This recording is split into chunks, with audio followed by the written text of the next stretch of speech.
10시의 남자 소재민 대표와 함께합니다. 안녕하세요. 네, 안녕하세요. 네, 드디어 코스닥이 800포인트 턱밑까지 왔고요. 코스피도 좀 좋은 흐름 보여지고 있습니다.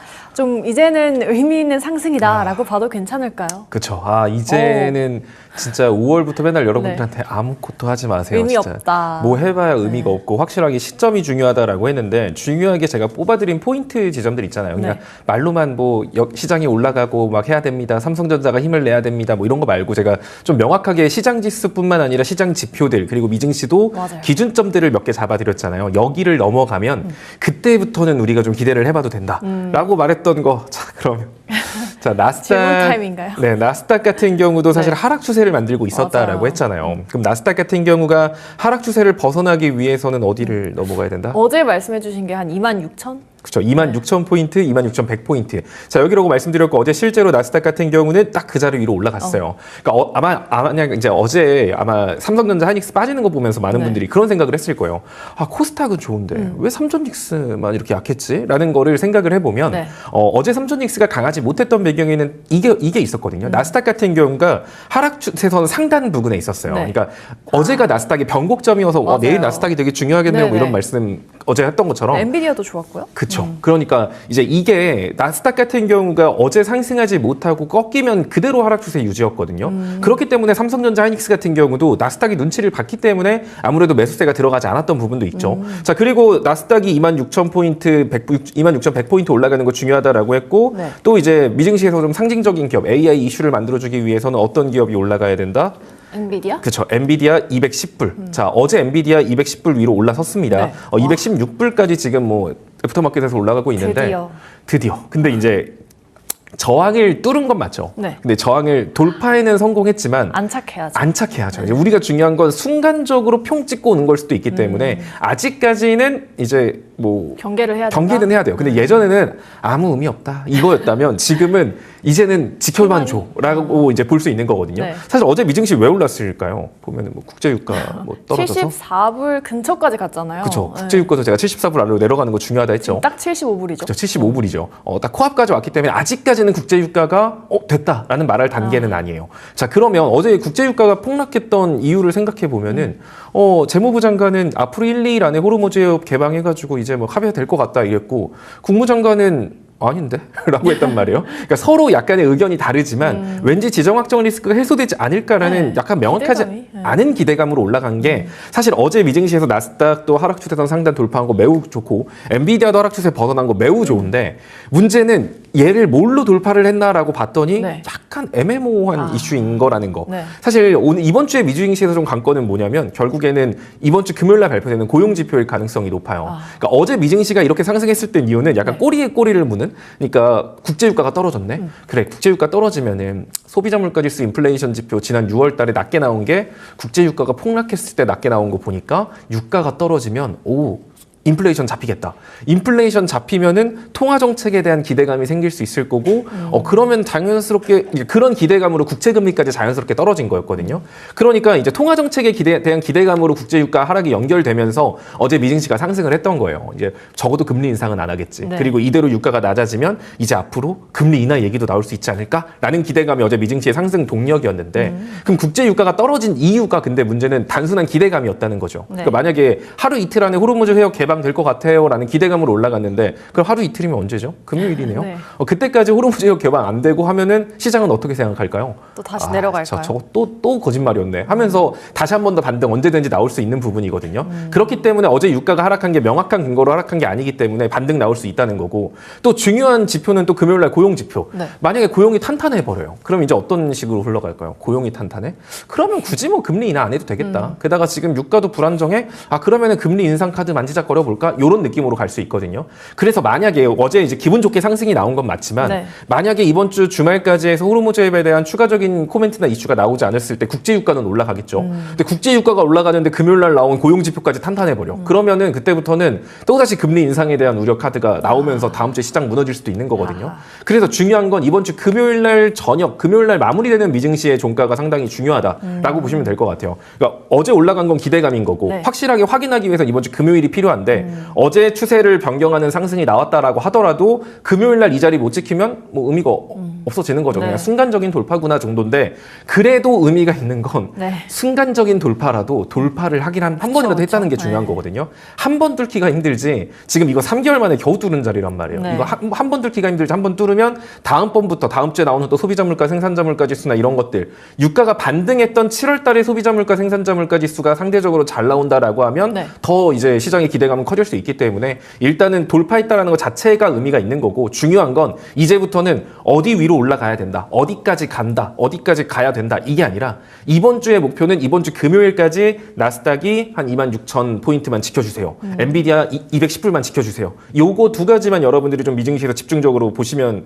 좋을 것 같아요. 네. 사실 국내 증시 이제 시작했는데 미증시 얘기하는 게 이해가 안 가실 수도 있겠지만 네. 결국 증시라는 건 국내 증시 혼자 독단적으로 움직일 수가 없어요. 그쵸. 결국 글로벌 증시 따라가고 투자 심리라는 게 결국 또 미증시에도 영향을 받고 미증시에도 영향을 주기 때문에 네. 일단 국내 증시 같은 경우도 제가 코스피는 한 몇 포인트 기억하시나요? 6,500이었나요?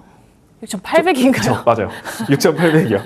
이 정도면 뭐 아직 네, 그죠. 멀었네요. 네. 멀진 않았어요. 6,600이니까 네. 아침 6,700 정도까지도 올라갔죠. 어. 코스피 지수 같은 경우도 추세를 벗어나기 위해서는 사실상 지금 보면은 제가 이제 6,800이라고 말씀드렸던 이유가 뭐냐면 사실 지금 시점에서 이제 자꾸 제가 차트 보여주면은 지금 왜 차트 가지고 설명하냐 막 이러신 분들이 차트도 있는데 봐야죠. 차트도 봐야 되는 네. 거니까 왜냐면 지금 시장은 명확한 악재 하나 때문에 무너진 게 아니라 결국 투자 심리가 위축되면서 생긴 문제거든요. 그러니까 악재 때문에 투자 심리가 위축된 거면 그 악재만 해소되면 돼요.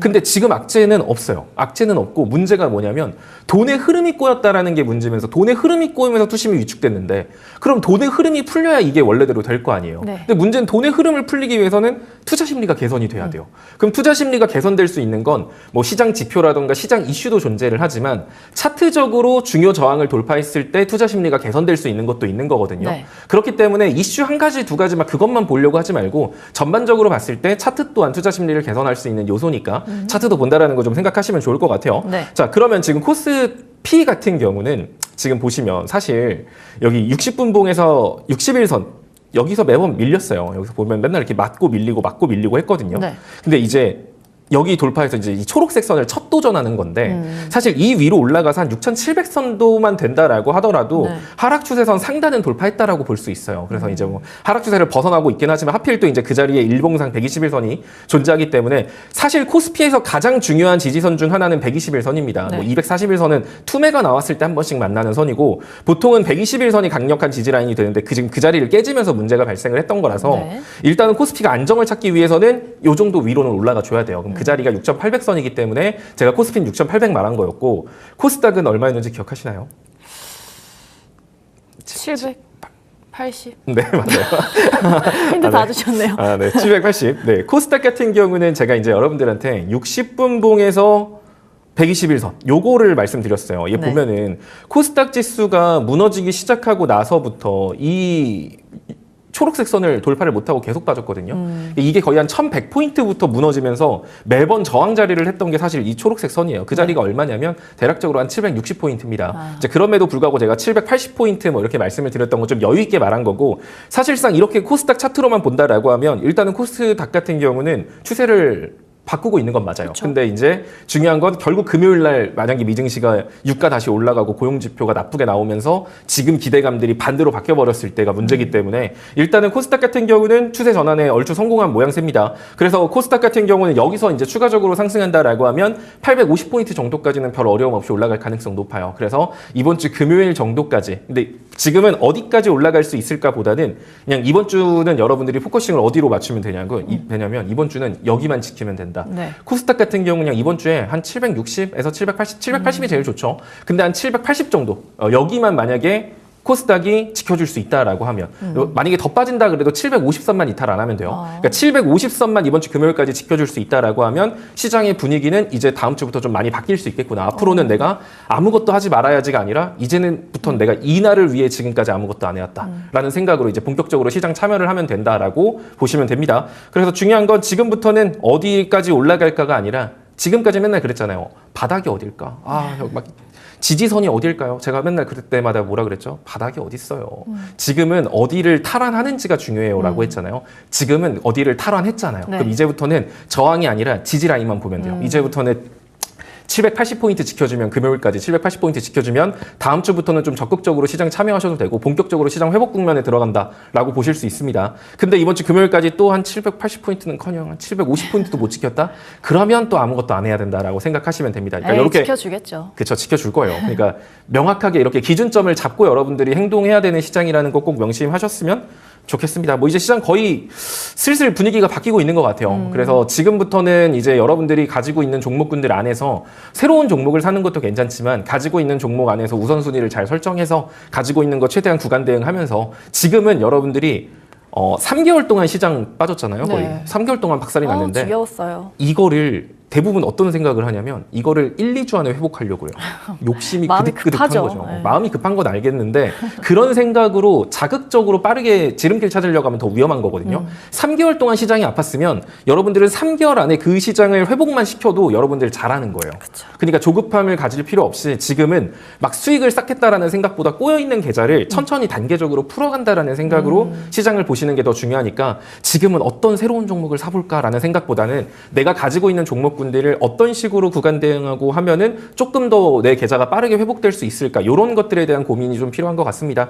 이런 내용들은 또 이제 아래 QR코드 나오네요. 그런 것들에서 제가 다 알려드리니까 궁금하신 분들은 아래 QR코드 찍고 오셔서 보시면 될 것 같습니다. 네, 시장 상승이 그래도 좀 의미가 있다. 한 3달 만에 좀 말씀해 주시는 것 같습니다.